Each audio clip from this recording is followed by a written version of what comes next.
Chicago Fire is a well-beloved series that fans just love to talk about. Over the show's time on the air, some moments have really broken fans' hearts, as they are just sad. Many tears have been shed whilst watching this series, so what are these moments? Well, stay tuned to today's video as we're going to discuss Chicago Fire's most heartbreaking moments in the series. First up, we have the death of Hallie. When Matt Casey first entered the show, he was engaged to Hallie Thomas. Though they didn't have the smoothest of relationships, it was clear that they were in love with one another. Throughout their time on the show together, it was made clear that Matt had great chemistry with another character, Gabby. The fan base grew to love Matt for his character, and seeing the death of Hallie play out was too much to bear for many fans. It was a sad scene, and that was probably why the writers put Matt and Gabby together so soon afterward. Though Hallie was of course only in season 1 of the series, her death set the tone for the rest of the series and showed that literally no one was safe in the cast. Many shows keep some of their cast off the kill list, but clearly this show had no problem killing beloved characters. An investigation happened on the show, and it was shown that Hallie was murdered due to her being a witness to an ongoing drug operation at the time. The fire was a cover-up for her murder. And now is Herman getting stabbed. One of the most beloved characters on the show is Christopher Herman. He is just a loved character because he's a sweet old man with a heart of gold. Throughout season 4, we see Joe Cruz find a troubled kid, and Herman offers him a job at Molly's as a busboy. Herman was constantly joking about the kid's appearance, thinking it was all some fun, but clearly the situation was different for Freddie. Freddie asked Herman to take back his jokes about his appearance, and when Herman refuses, Freddie stabs him with a steak knife and leaves him alone in a pool of blood. This scene really came out of nowhere and really shocked fans as they were not expecting this at all. Next up, we have Rebecca Jones taking her own life. Mental health in TV shows is always something that affects its fan base heavily. So when a storyline in Chicago Fire was about the mental health of one of its major characters, they really felt the emotions.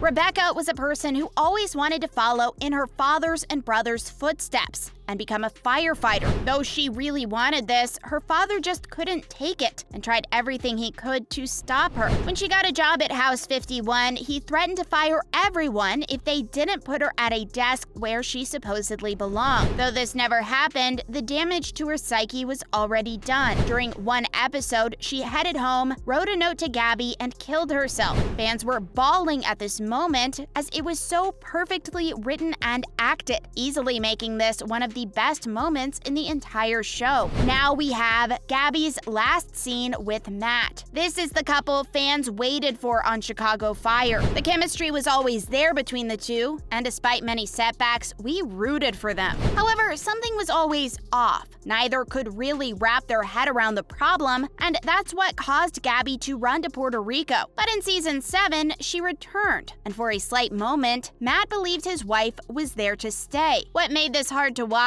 was the fact that Gabby still showed that selfish side when she didn't have to. She understood her actions broke his heart, but there was little remorse in their last scene together. It was a crazy moment and one that fans will never forget. It's always sad when a character has to leave for whatever reason, and the fact that it broke up one of the best couples on the show made things even harder for them. What do you think about this? Let us know down in the comment section below. And our penultimate moment is the death of Anna. Although not the main character on Chicago Fire, fans felt Anna's death due to their love for Kelly Severide. Severide was the bachelor playboy who gave his heart to a woman he believed was given a second chance at life. Little did he or any of us know that time would be short-lived. When Anna's health issues returned, it was just a matter of time before the pain hit Kelly. With Kelly by her side until the end, Anna left this world, leaving a heartbroken Severide and fans in the process. It was a classic case of boy meets girl, boy loses girl, finds her, and ultimately loses her forever. The scene was hard to watch as Anna said all the right things, but in the end, the man who saves people for a living could not save the one person who needed it the most. And finally, we have Otis's last words. Otis was one of the favorite characters during the 7th season of Chicago Fire, and as the season came to an end, something awful happened. The season ended with Otis and the rest of the squad being trapped inside a burning building with no real way of escaping on their own. Fans believed that the characters would get out unscathed, and it was just a ploy for the next season. However, they were far from right. During the start of season 8, we saw this storyline continue, and it was revealed that the squad got out of the building, but Otis was severely injured. He had his legs burned as he was told he couldn't walk again. Otis was lying in his hospital bed with the crew around him, and he uttered his last words to Joe Cruz: "Brother, I will be with you always." This was the most heartbreaking moment in the show and isn't going to be easy to top. What did you think about this moment? Let us know down in the comment section below. And now, on to some other television news to finish off this video.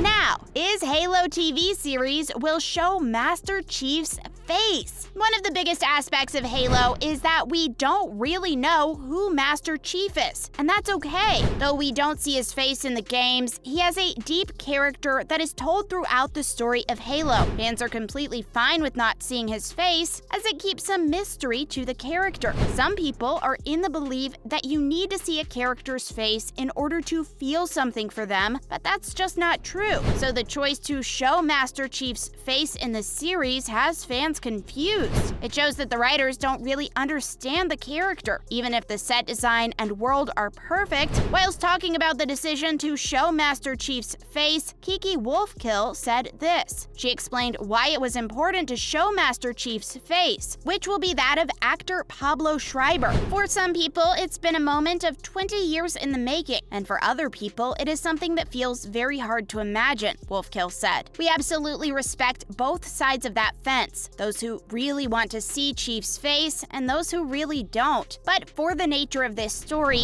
it felt really important to connect with the Master Chief in a different way, and that meant showing the face. Fans are very concerned about this project now, and though it shouldn't stop the show from being good, it really shows that they don't understand the character and the story that they're telling. Hopefully, things go well with this project, as it was looking really promising before this was announced. So, what do you think about it? Let us know down in the comment section below. And finally, we have the One Piece live-action adaptation is coming to Netflix, and we have a cast. The long-awaited live-action adaptation of easily one of the most famous anime of all time is finally happening. A live-action version of One Piece has been on the cards for a long time now, and fans were wondering when this was finally going to be shown off. Whilst we have no footage or costumes just yet, they have actually just begun filming in Cape Town, so expect some reveals soon. However, we do have many cast members to cover, as it seems like the vast majority of the cast has been announced already. So here we go with the casting so far. We have Inaki Godoy as Monkey D. Luffy, the show's protagonist, Emily Rudd as Nami, Mikenyu Arata as Roronoa Zoro, Jacob Romero Gibbs as Usopp, Taz Skylar as Sanji, Morgan Davis as Kobe, Ilya Isarelis Paulino as Alvida, McKinley Blecker as Arlong, Jeff Ward as Buggy, Vincent Regan as Garp, and finally Aiden Scott as Helmeppo. Though the cast is a little different than the manga or the anime version of this era of One Piece, the casting itself is amazing. The main cast members we will be following are perfect for their characters and should make the show amazing. Let us know down in the comment section below what you think about it. Are you a fan of One Piece already, or new to the world and ready to watch the adaptation? Let us know. And that's the end of today's video. Hopefully you enjoyed this latest video. Thank you for watching today's video.